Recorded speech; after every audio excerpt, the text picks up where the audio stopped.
Richard. Okay, the pre-show has started. And then it's a case of trying to get the different streams started. So you know all that. Facebook has accepted the stream. Mm-hmm. Oh, and you're going to put it on the Peace Center stream too? Yep. YouTube has accepted the stream. My setup was to a single channel, not to multiple at once. But okay. I did look into multi-streaming a little bit. Twitch has accepted the stream. Well, Richard gets everything going. And you can put it on the Peace Center one, right? Trying. Okay, for that I have to go to a different browser. Unless it changed, because we just changed my login though, right? I did we believe your change the Peace streaming Center? keys should be... no, it was your specific account. Yeah, it was not the Peace Center. So it should be good. Should be good for you to put it on there. Why is this yellow? Oh, because the glass. glass is yellow. Oh. Because the glass is... I thought you'd like that color. I could have given you purple. You know? I should was have good. it to match my headset. Yeah, right. Right. Yeah, but I'm glad you asked instead of just felt uncomfortable. I should have told you, I guess. I thought it was obvious that it was, but the lighting in here is kind with of... the lighting, I wasn't with sure. the lighting, and then, though, you like, have to see. You I was can like, see now, is this right? just a lot of lemon? No, it doesn't taste like a lot No of lemon. lemon, no lemon. No, Your no. brain starts working overtime. And I thought you were my friend. By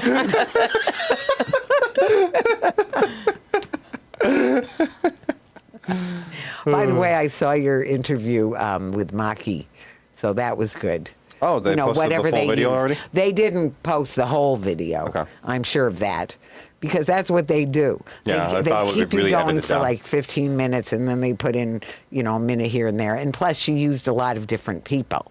Because she was saying, oh, we've been to, a lot of these. And which is true and which is good, because there were a lot of them. You know, they were in Jamestown, they were in Niagara Falls, they were in Williamsville, they were in Wellsville. Yeah. I mean, so people are, well, this is just what our topic will be, and next week too. It has been posted on the Peace Center's Wonderful. Facebook page. Thank you so much, Awesome. Richard. Okay, will you tell me, we're ready to go, right? Okay, watch the timer. When it says on the air, you're on the air, okay? Okay.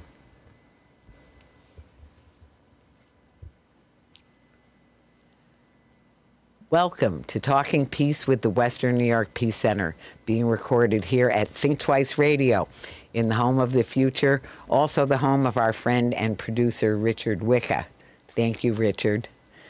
And we thank our friends at WBNY, Buffalo's original alternative radio station, 91.3 FM, out of Buff State, Buffalo State University. Thank you very much. We appreciate you. And when I think about thankfulness, I think about our indigenous friends, our BIPOC friends, our friends who are Black, indigenous, or people of color, who, despite all kinds of hardship, oppression, violence, etc., still are so thankful. So I want to just acknowledge that we are on the land of the Haudenosaunee, that is land that has been obtained through violence and trickery.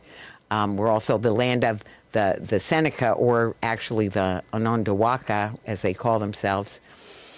And so they start every event with what they call the words that become before all else, and those words are all about thankfulness.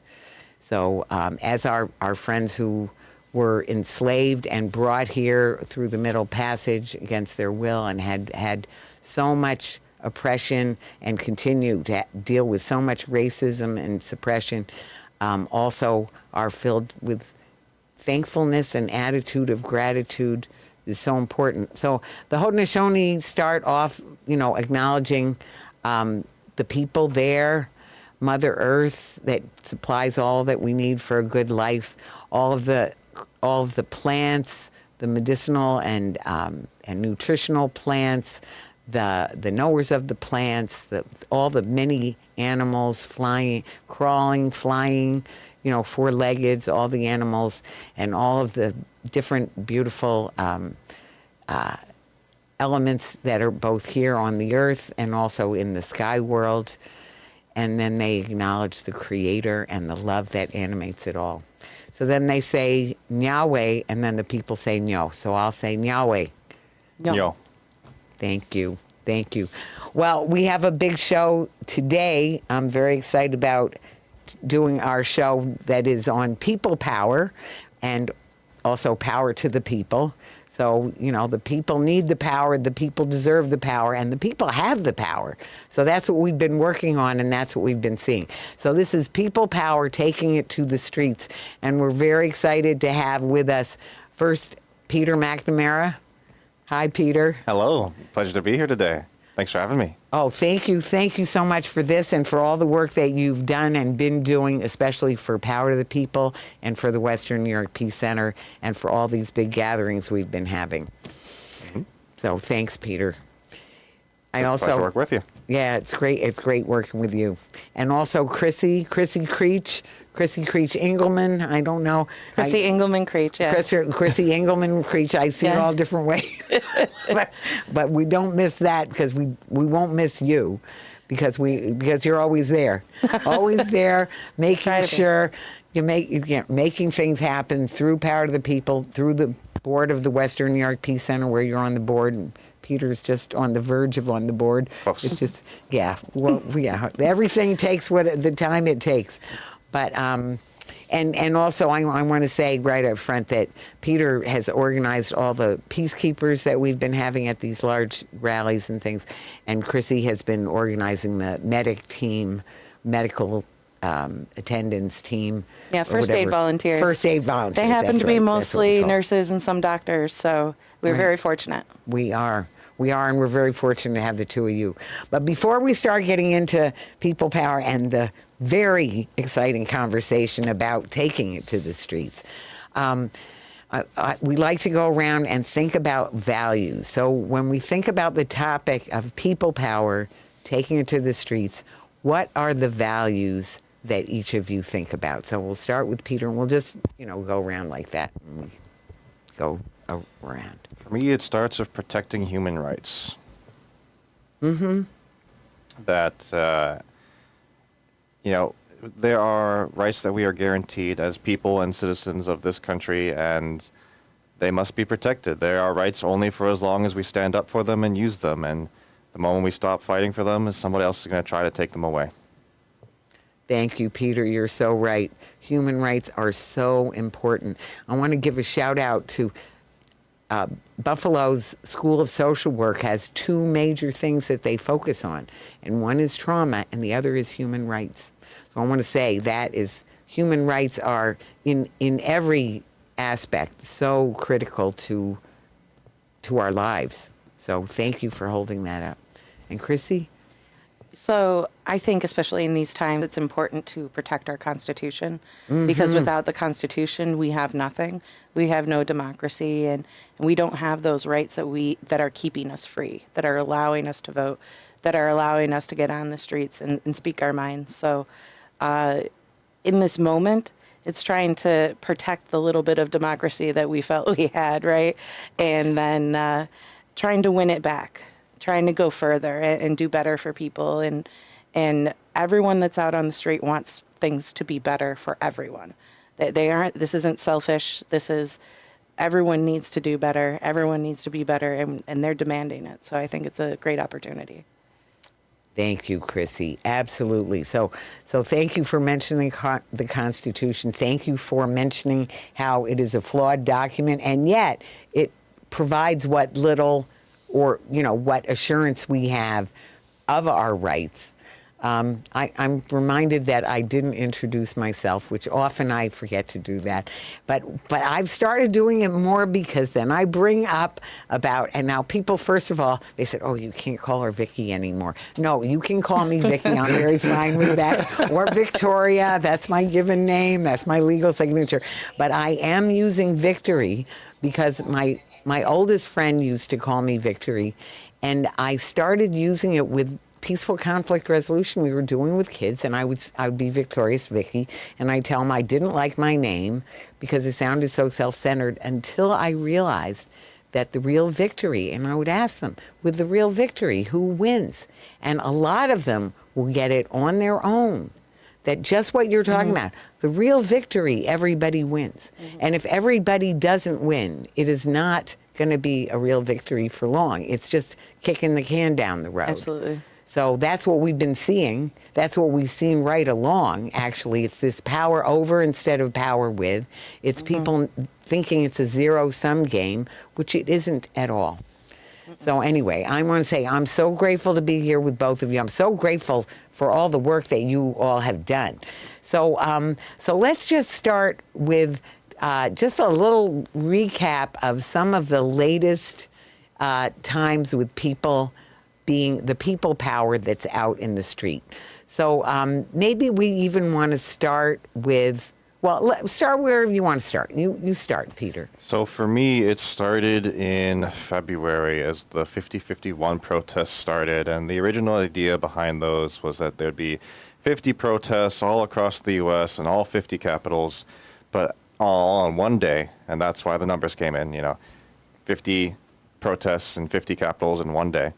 But it very quickly grew to far more than that, including here in Buffalo. And I mean, even New York State alone, I think, was quickly grew to a dozen, 2 dozen, and more 50-51 protests. Right. And I joined in on those early Buffalo ones, met up with people who wanted to organize more.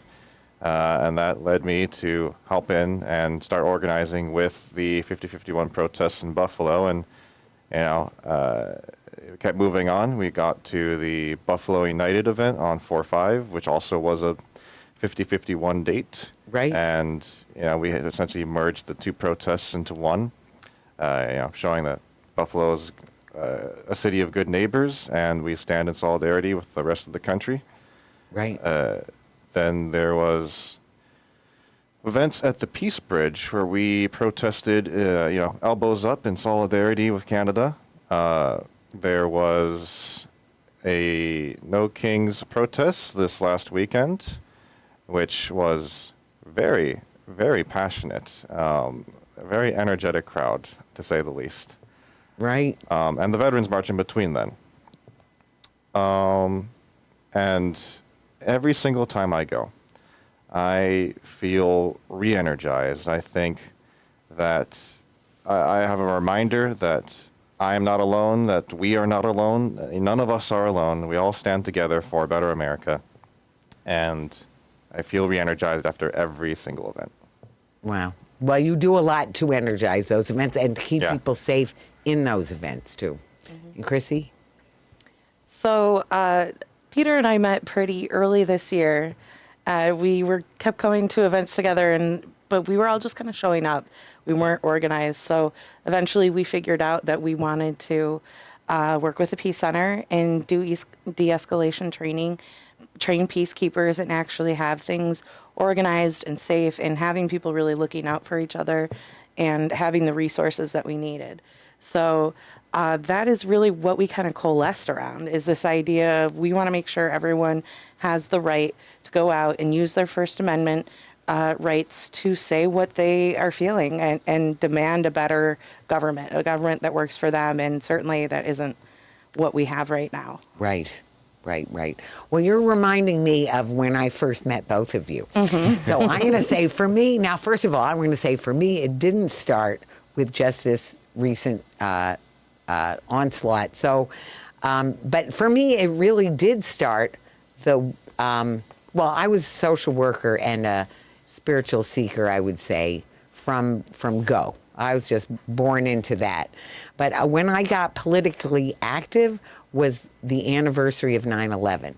When I saw what they were doing, and it was just like, no. This is not. And it was the excuse for endless war, and it was going after people in Afghanistan, everything that went down with that, with George Bush and all of that. That's when it started for me. And when I moved to Buffalo in 2007, I started work for, actually, as the primary caregiver for our mother. Then I went to then I started working. 2 weeks after she passed, I was offered a job at the Peace Center. So I started working for the Western New York Peace Center in 2008. I basically worked for them since then.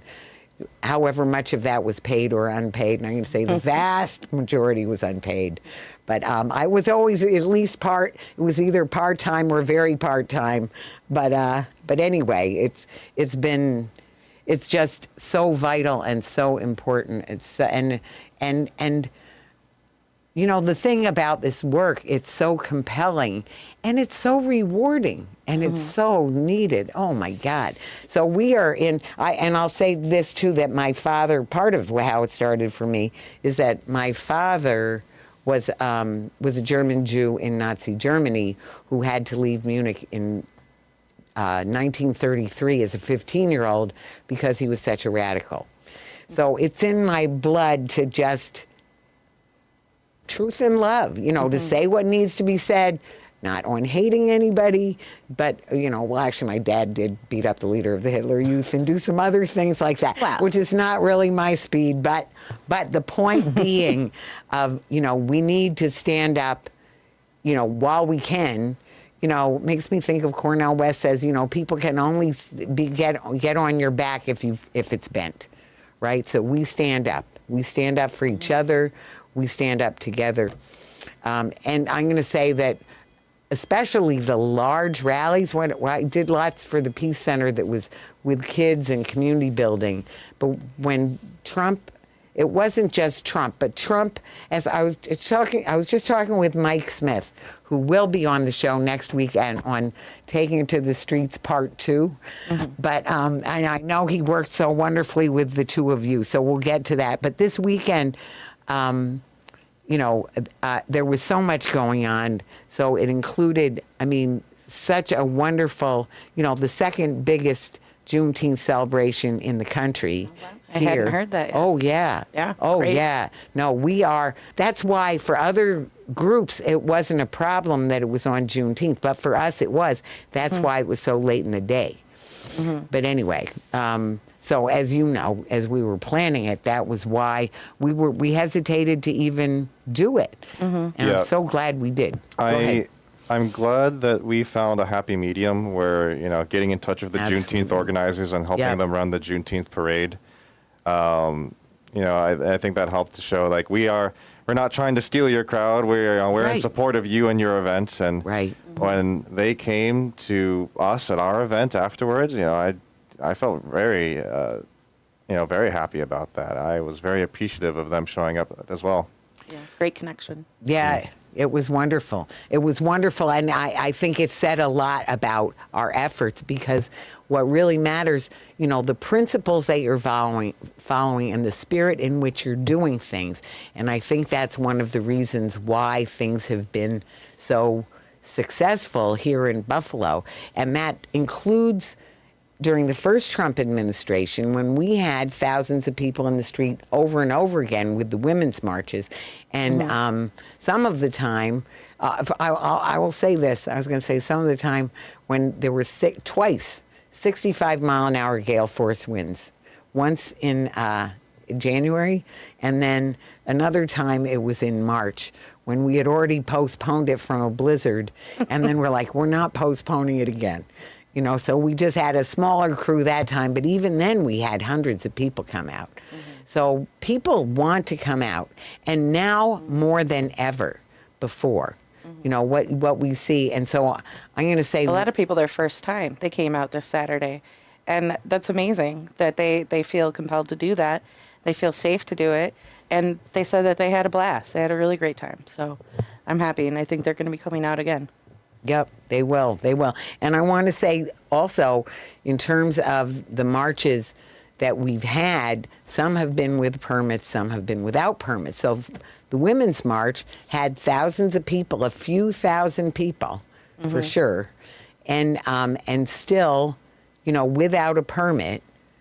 And you know, it was good. It was organized. It was, you know, it was well received. And what I will say is that people wanted to march more than anything, more than they wanted to hear the speakers, although we did have 300 people go into the auditorium, which was the max capacity. But a lot of it was no problem because people really wanted to march more than anything. So the hundreds and thousands of people who didn't go into the auditorium were good with either coming out for the open mic out in the square or whatever, or just going home. But they wanted to be out and march. The open mic was great. Yeah, it was good. It was a wonderful all round, and all the collaboration that we had from so many different groups. I want to talk about the Buffalo United group a little bit and how that's been going and what the upcoming things are. So, Peter, and we'll go around again. Right. So Buffalo United is a coalition of groups that are coming together to take a stand for a better America. And while we have many, many different causes represented, I think we all have that common ground of wanting to make our country a better place.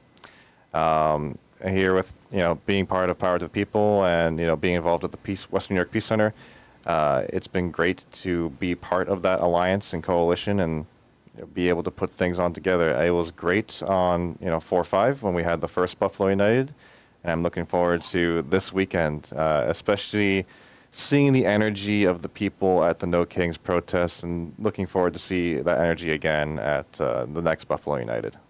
Absolutely, absolutely, Chrissy.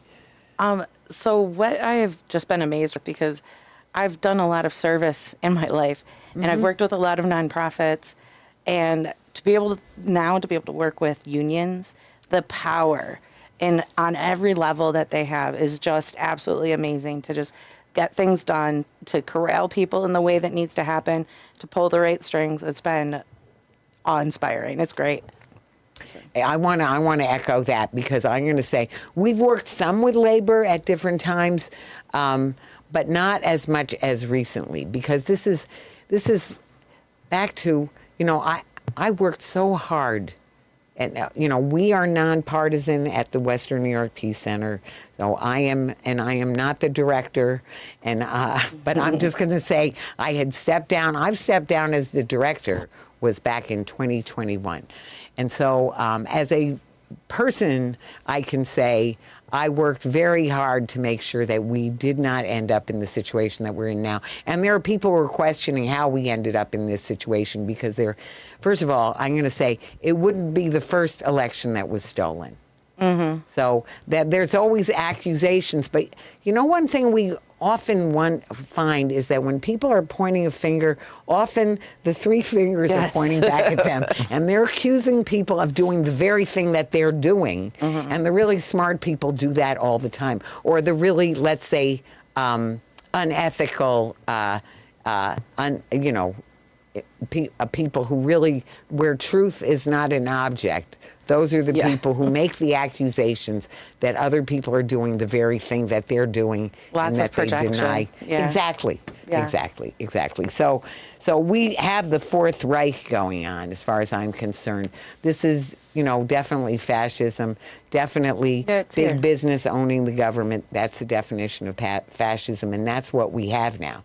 So people feel the noose tightening around our neck, and people are seriously concerned, because the human rights, the Constitution, are seriously threatened. Arresting of elected officials and the assassinations at this point. And that's not the government, but they certainly set the stage for it. So.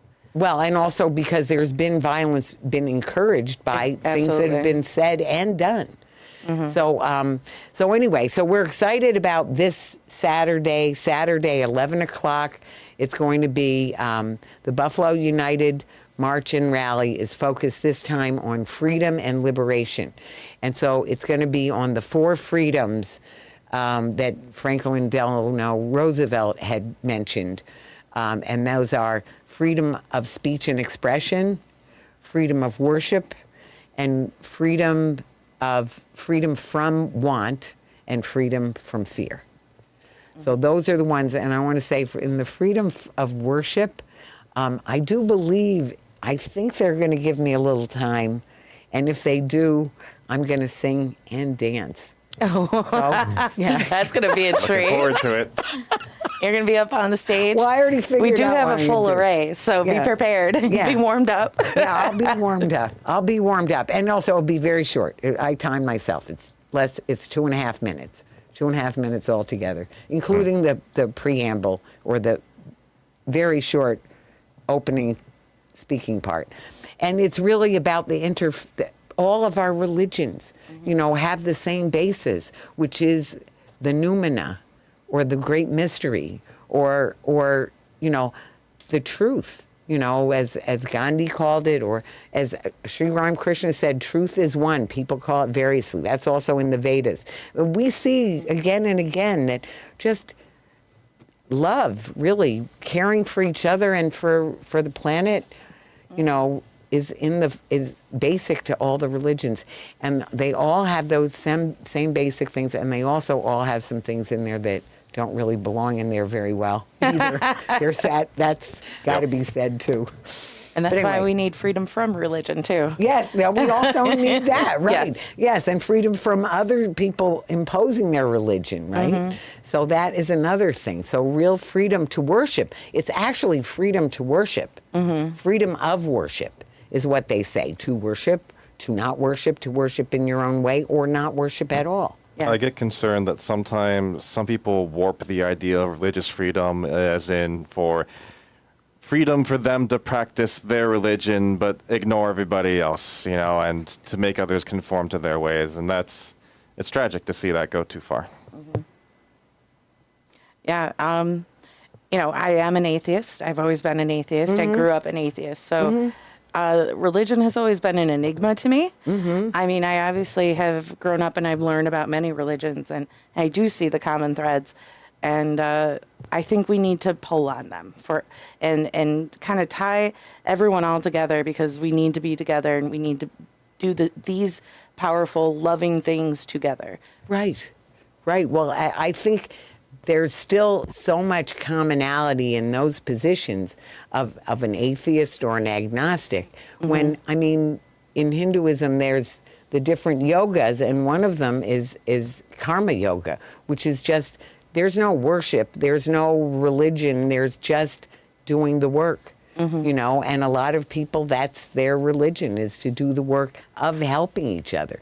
But I do think too that there are people who may be thinking they're practicing a religion, but when what they're doing is hurting other people and or hurting the planet, then I'm going to say it's not even a question to me of whether they're really following the religion or not, because they're not, or they're following the wrong parts that are antiquated or obsolescent or whatever, because the religions are a product of their times and traditional thinking. And editing. And editing, yes. Things that are left out, people that are left out, all of that. All of that. So I want to add in one of the ones I'm so excited about. So we're talking about this Saturday, and that means, it's the 21st, Saturday at 11 a.m. in Niagara Square. Well, I want to say we also have, the Dyke March is coming up. That's coming up soon as well, and we'll talk more about that. Right, July 6th. And then, and July 5th, there's Elbows Up. Elbows right? Up for Canada. So that'll be big. So we need to do that. And the other one, so that'll be, do you want to just tell about that a little bit? So Elbows Up for Canada is basically trying to show solidarity with our Canadian friends. I mean, if you think about it, they're just a stone's throw away. Right. And I know a lot of people that don't remember a time before the passports were required where travel was so free and flowing over the border, and, families regularly crossed the border in either direction and spent real good quality time in each other's towns and cities and on the beaches and having a really good time together. And then when the passport, law was passed, it really divided us, even though we are almost like the same city in Niagara Falls. And even though we are so close to Fort Erie and everyone along the Niagara River, it really kind of like created this separation. And we are trying to pull back together. And that Elbows Up is part of that. And we also have another event coming up in August that is friendship across borders. So it's going to kind of be a very similar echoing of we are friends, we want to respect each other, we are not for the tariffs, and we are certainly not for, The ridiculous. yeah, the 51st statement. We're definitely against that. We appreciate our neighbors for their uniqueness and the fact that they are our neighbors, they are our family, and they are not us. They don't have to be. So. Right. Right. They have a lot of things going that we don't have. Oh, that so many. We could follow them in a lot of ways. So many Western New Yorkers just wish that we Right. could just lap off and join Canada. I'm sure. There was a blog. There was a blog during the first Trump administration that was called "We Moved to Canada," because people did. They moved. So I'm excited about that. I'm also excited. I want to mention Camp Peace Prince, which, first of all, we should do a show on Camp Peace Prince pretty If I soon. could Sure. cut you off real Please. quick.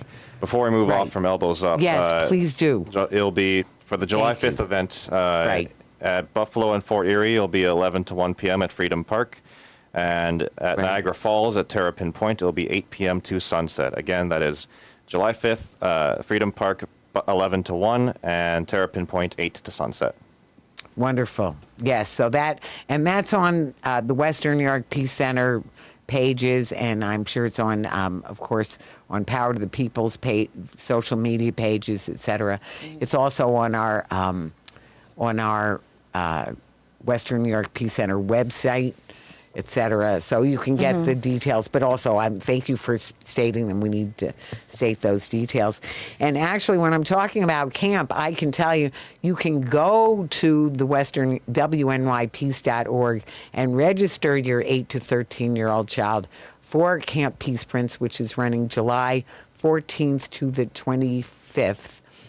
But the biggest thing I'm excited about for camp is, well, first of all, we've done this camp for 18 years. This is, the 8 to 13-year-olds, and we do have youth assistance, and it's about social justice, peaceful conflict resolution. There's different themes. They've been abstract, like peace in time and space. They've been things like, water is life. They've been all different kinds of. So this year our theme is youth activism, and you're never too young to make a difference. So youth activists. So these children and youth are going to select their own topic. They're doing a global call to action project, and it will include a rally in Niagara Square on the 23rd, July 23rd, probably 11:30. And I'm going to say topic to be decided. I am not deciding the topic. The youth, the children, the campers will be deciding the topic with the help of the youth assistants and the adult volunteers and the other youth activists that they're going to be meeting with before they pick their topic. So it's very exciting. They've done it before, not in a couple of years. It's been quite a few years since we've done it that way. But they have done a rally in the square before, and they'll be doing a rally in the square on Wednesday, in Niagara Square.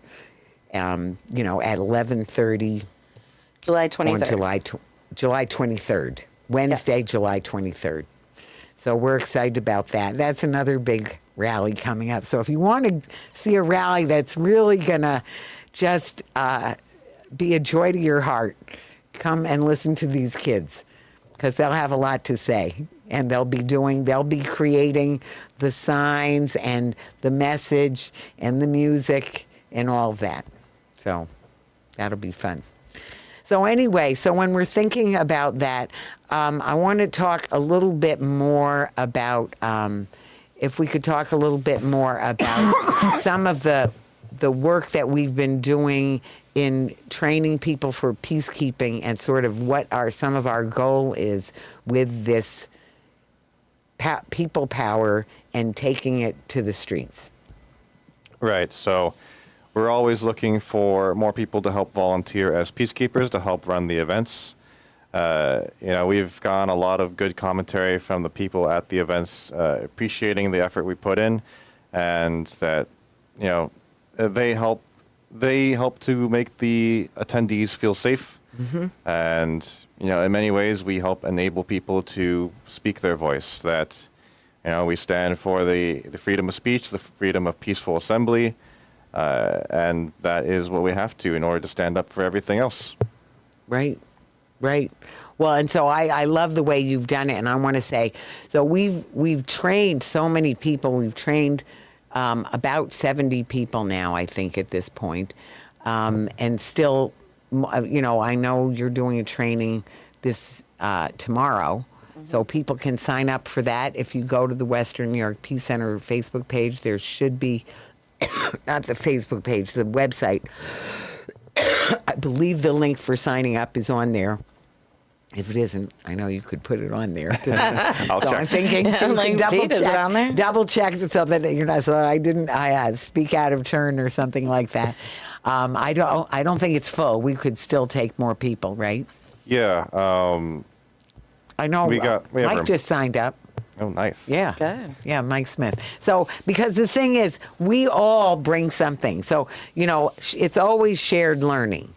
It's always shared learning, and especially in a topic like that. So, there's a certain amount that we'll share that we've developed that actually I want to shout out to Dior Lindsay, our beloved Dior Lindsay, who's now running the Osborne project here in Buffalo. But anyway, she's a former intern, former board member, and just a wonderful, wonderful social worker. She's the head of the Association for Black Social Workers here in Buffalo.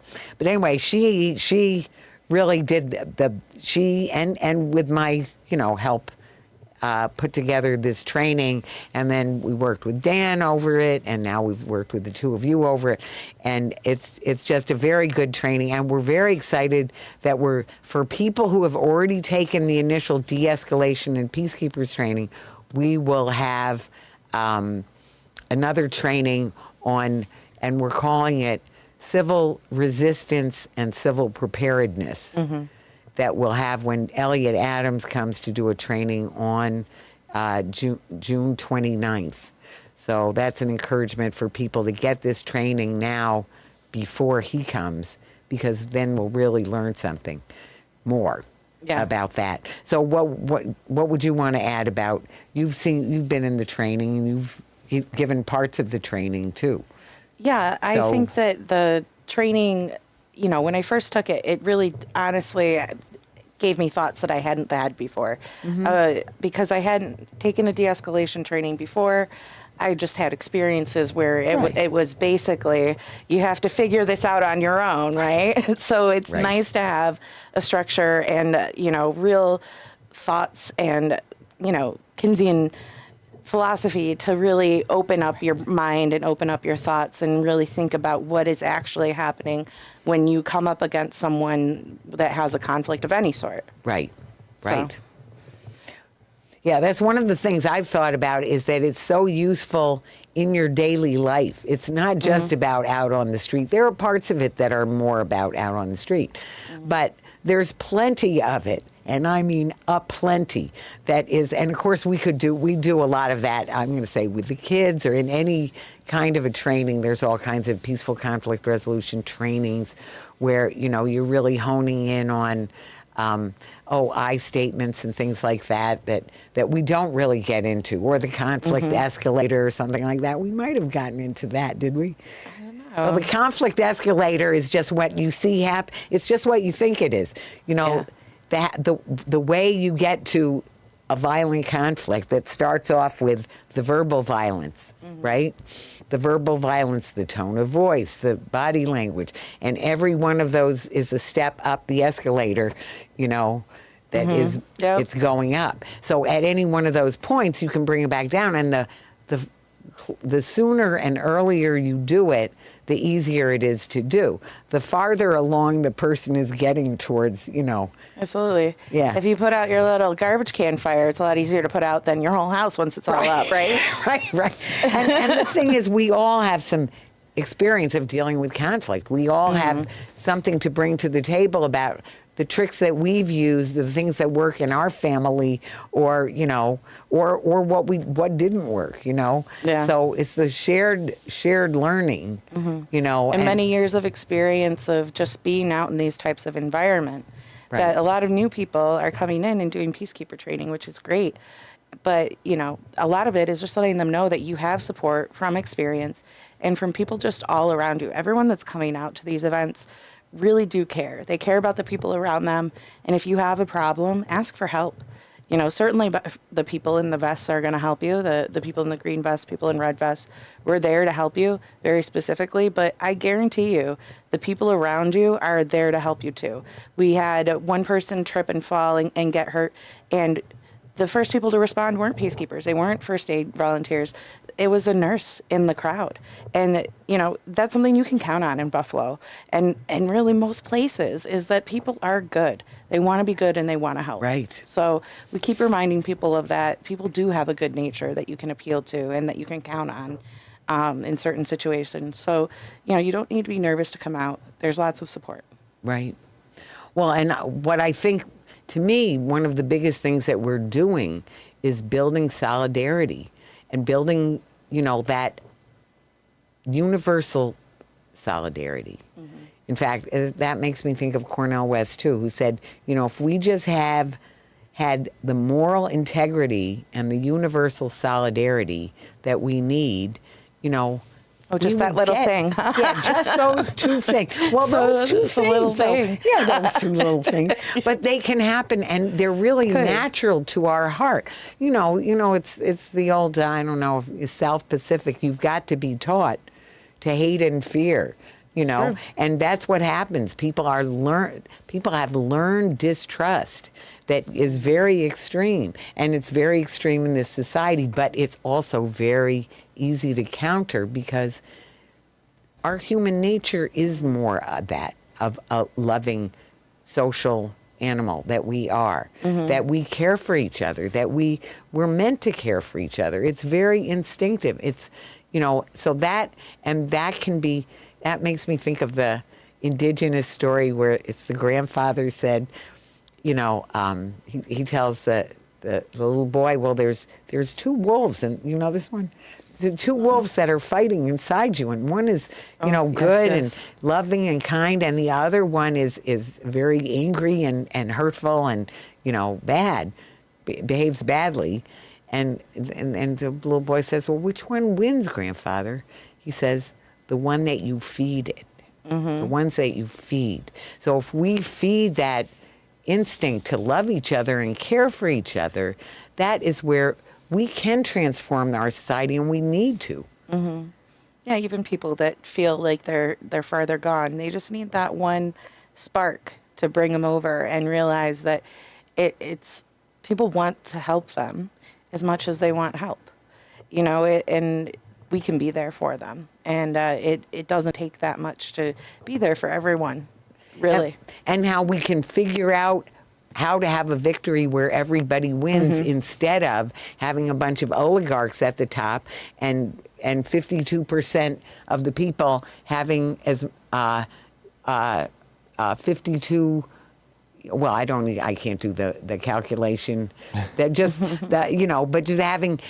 Yeah, the top 1% has more wealth than the bottom 50%. Well, Elon Musk has has as much wealth. That's not even the top 1%. That one man 0.01% has 52% of the U.S. population. So everybody who has pittance has nothing. Who's scrambling just to get their they said their now people fed. 60% of Americans are paycheck to paycheck. And I mean, 20 years ago that was 40, and we thought it was awful, right? And now we've just been slipping further and further. People that thought they were securely middle class are losing benefits. They're losing, the pay isn't increasing with inflation. So everyone is sliding back except for the billionaires. So this is what we're working on, stopping. When altruism is more powerful than greed, I think that's when everybody will benefit. Right. even the people who think that they're benefiting by hoarding money right now. Exactly. Exactly. Because they can't even use all that money. Even if they tried. This is the other thing of how we would all benefit. You're so right. Yeah, we could just walk away from it and say, you can have all of that. That's fine. It's worthless. We've got our own money. We've got our own economy. Right. Oh, well, now they're starting their own money, too, and every other thing. It's just a lot of craziness going on. Yeah. But so let us talk, as far as the upcoming events, and really also how people can get more involved. So a lot of people don't really know what to do right now. Can we talk about, as we're starting to, about mass mobilization? And I want to open it up by bringing up the A Force More Powerful movie. So people can go, if you DuckDuckGo, as I'm going to recommend, or Google it if you must, A Force More Powerful, which I'm going to say is love. But in this movie, it's nonviolent collective action, which it really is, which is generated by love, really, because we love each other, we care for each other, so we, that's why we need to work together to get the changes, make the changes, and get the changes that we need. So that movie, if you search for it, they'll try to sell you it on Amazon. But if you look below that, then you'll see that it is freely available on a nonviolent conflict resolution website, so that you can just watch it for free and see people how in India getting the British out, the anti-apartheid South Africa, civil rights movement, the Danish during the war, Poland, the Solidarność, and the labor movement, and lastly, Chile. And then they go over all those, and you just see that people mass mobilizing, general strike, or whatever they did, the Salt March, the lunch counters, all the things that people did, and the nonviolent collective action, and how that led to change. I think that it's very important for us to maintain our commitment to nonviolence. And, there's some people out there who feel a little desperate. They're saying that, we have to resort to violence. And it's not true now. It's not true before.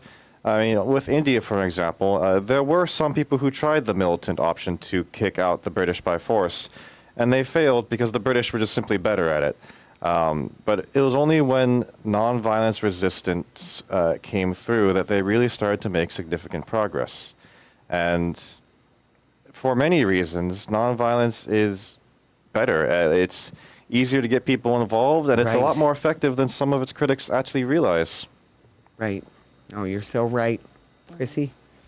Yeah, the effectiveness of nonviolence and the level of commitment that you have to have this success, and along with mass mobilization and networking, there just has to be a commitment from everyone in the crowd that it's going to be a safe protest, it's going to be a safe event, whatever it is, and everyone's going home, and everyone is going to say what they need to say, and by doing this, by having safe protests that are nonviolent, we are able to cultivate relationships with people that we wouldn't necessarily have relationships with, and that will stand up with us when the time comes, hopefully, even though you might not expect it. And that can only come from nonviolence.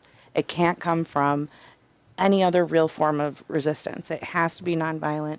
We have to respect the people that we don't agree with 100% of the time, so that we can bring them on our side for the things that we do agree with, like the Constitution, human rights, and bringing our country back to where it should be, for sure. I love to say, I think that the principles and the spirit have to be right, and that's where we can transform things. We can really, that's where, changing the energy of the situation can happen. Our will and our intentions are important. I do think of Cassie Kelly, who, by the way, I want to mention the veterans and the Veterans Fast that's going on. I participated for 18 days until I got sick. But there's veterans who are fasting, means they're eating 250 calories a day. Veterans and allies, there are allies who are doing it too, eating 250 calories a day for 40 days, and then they're going to do some kind of action. I'm going to say some of them, not the ones who are fasting, but other veterans, went to the Capitol on the day before No Kings Day, and were arrested, and Elliot Adams being one of them, who's going to do our training, by the way, and he got charged with resisting arrest because he just went limp, you know, on the steps when they were arresting people. You aren't helping us, so you're resisting. Right, and they got more publicity about that than Trump got on his march. I mean, everything I saw was about the protests. I didn't see anything about the march. I saw some pretty embarrassing photos of the march where they can't build the bandstand and the tank is silently squeaking along, you know? So I think it was pretty embarrassing for them. They had special edits for Fox where they added in applause and crowd noise. So. Oh boy. So anyway, so God bless the veterans and all that they're doing. And I know that they are, you know, the fast is going to come to an end the day after we have Elliot here doing the nonviolent training. By the way, Elliot fasted once for 300 calories a day for 80 days. That's insane. How do you finish a fast like that? You will have to ask Slowly. him. We'll have to ask him. Actually, we could talk some more about that because we do need to talk some more about that, but we don't need to do it right now.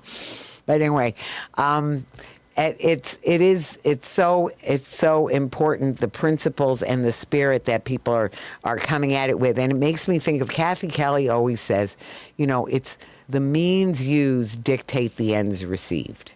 Mm-hmm. So that's another reason why nonviolence is needed. And as you say, it's so much more. And here's the other thing. We're not going to outgun them.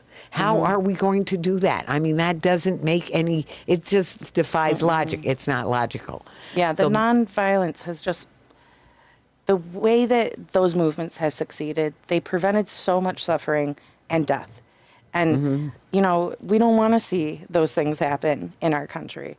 And so we're trying as hard as we can to make it work this way, definitely. Although I do need to mention there are some other ways of thinking about it, and I, you know, in fairness and in, you know, truth, I need to mention that when I was having that violence, not violent discussion with a Black Panther, and I said whatever I said, you know, very similar to what I just said, and he said, yeah, you know, that's all true. He said, but, you know, a little crazy glue in a police lock can do a world of good. So,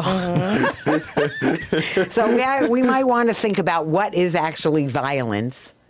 For sure. I wouldn't consider that violence. Yeah, Come on. no, exactly. No. Exactly. And there's a difference between being nonviolent and being totally vulnerable and unprepared. Or and passive. Right. Exactly. Thank you for that.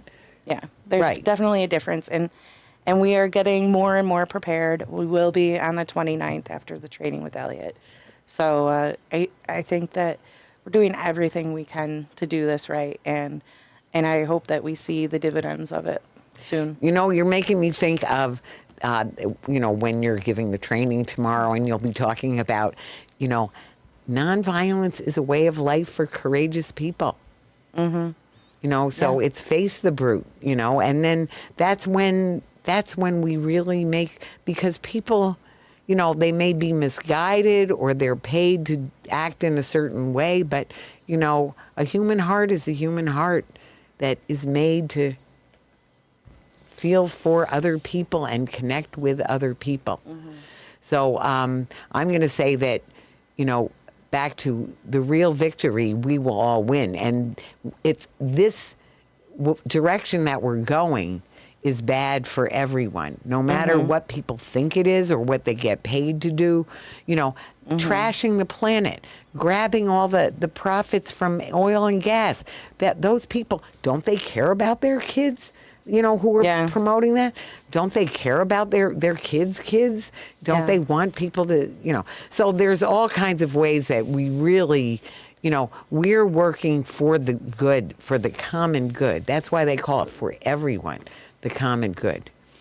So, I think that's important to put that in there. This is really something that will benefit everybody, that we care for people on the planet. Mm-hmm. And to pass on a better future to those who follow. Mm-hmm. Absolutely. Yep. Right. I think that, that's what we're working on, and that's why we're having the success and the attention that we're getting to all of these protests, the numbers. Mm-hmm. So, we were one of the largest women's marches in the first Trump administration. And now I think that, we've been on on the Hands Off rally, the April 5th, we were on Rachel Maddow, Yeah, So she has didn't- highlighted Buffalo a few times. The Women's March was on there, and Oh, right. Yeah. Yep, and then the Women's March, too. Well, because people have said, and I'm going to say during the first administration, they were saying, boy, things are really happening in Buffalo. I think, yeah, they are happening. They are really definitely. happening. And now they're happening even more. Yeah. They're happening even Out of more. necessity. Yeah, because Absolutely. we need to. And it's gotten more desperate, and he's gotten there are fewer people being responsible. So, around him, and of course it's not just all about him. In fact, I was just saying No, to it's somebody, and they definitely were not. saying, well, of course you don't think it's, and of course I don't just think it's him, Well, Project 2025, he hasn't read it.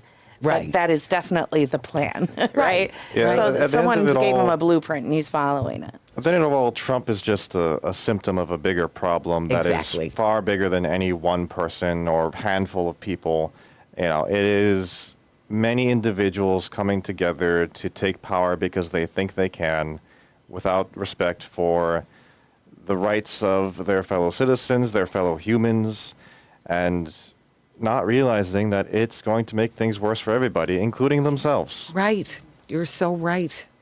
You're so exactly right. And actually, the way you started off that part was exactly what Elliot said earlier today. Nice. Because it's so true. He is just symptomatic.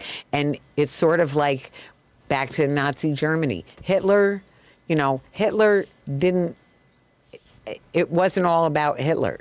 Hitler, although it seemed to be, and he tried to make it all be, and there is a way where, it's just sort of visually, it looks like but it's all of that that's buttressing him, and that's, is all the people with the bad acts and the bad attitude and the wrong-headedness. Yeah, I think the biggest difference is all the corruption that we're seeing right now. You Yes. did not see that corruption in Nazi Germany, not in the same way. I mean, I think this is historic corruption that we've really That's never seen, interesting. especially Uh-huh. out in the open. They're just pretty brazen about it. So it is something that is definitely motivating people that would otherwise probably be progressive in their social views, but the greed wins them over, and that anything goes as long as they're getting the money. So And the other thing I need to bring up is the war making, because the war good. making that is something, and when people get mad at me because I'm wearing a watermelon or defending the Palestinians, just stop killing. Let's just start with stop killing people. Why do we kill people who kill people to show people who kill people that killing people is wrong? It's wrong. it's always wrong. But anyway, it's always wrong. So just what's the bottom line that you want people to bring away from this talk that we had, part one? That you're not alone, and that you can stand up for your rights with many other like-minded people. Those rights matter, and they are your rights for as long as you're willing to protect them. Thank you so much. Absolutely. And Chrissy? So I want to say that the first step to getting involved is coming out to an event and meeting the right people. Everyone has a different skill set, that they can bring to the movement. And no one is insignificant in what they do for the movement and how they help out. You know, there's Justice for Migrant Families. They're looking for people to watch children and to feed kids and to drive people around to appointments. We need basic life necessities for our neighbors, and people can do that. Right. So there's all kinds of things, all kinds of ways that people can help. It doesn't have to be out in the street, by the way. Like No. you say, there's all kinds of roles and all kinds of work that we need for us to take care of each other, and to work for the real changes that we need in this society. Yeah. So yeah, it's people on the planet. So I love that cheer. You know, 1, we are the people. 2, we love each other. 3, we will not let them wreck our planet or our lives here together. So anyway, well, I want to say I'm so grateful to you both. You've both done so much, you know, so much wonderful work, so much inspiring work, and it's just, you know, you've made all the difference. It's been great to be working with you. So Yeah. this is Talking Peace, and together we've been talking peace in truth and love. So that's a wrap.